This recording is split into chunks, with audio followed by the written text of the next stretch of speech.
सार हो। अरे होली है हो, काहे खिसियाता लो। चला हटा, जीजा हो तो कपार पे चढ़बा।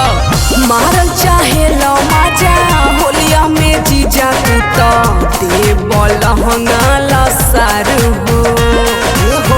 आब ये साली रंग डाली लागल मन हमार हो। आब ये साली तनी डाली लागल मन हमार हो। अरे ये जीजा तो दिमाग खराब बका, कुछ भी बोले लो।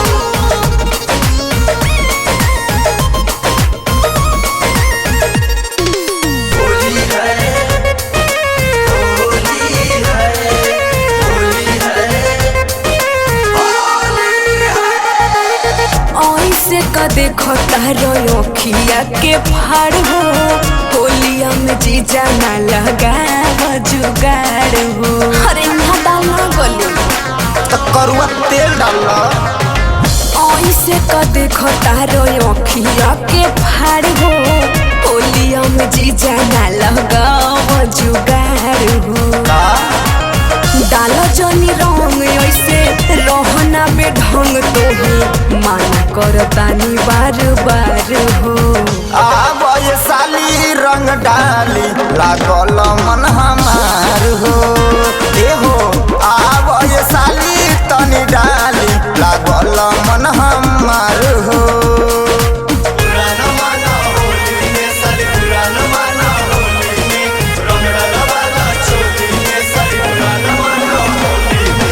ससुराली में आयल बानी ना कहीं के ले खराब हो।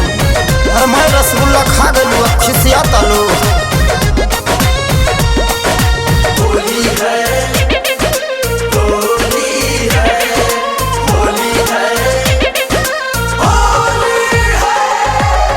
आइल बानी होलिया में आसारा लगा के दूर काहे जालू राजदेव से कोहा के। अच्छा तो का करी? अरे साली हो कि महिला हेल्पलाइन का इंस्पेक्टर हो। आइल बानी होलिया में आसारा लगा के दूर काहे जालू अरविंद से कोहा के।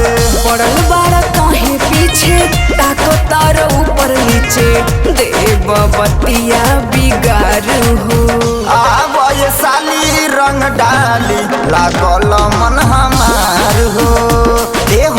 आब ये साली तनी डाली लागल मन हमार हो। आखिर लगाइए के मानव तली लगा ली।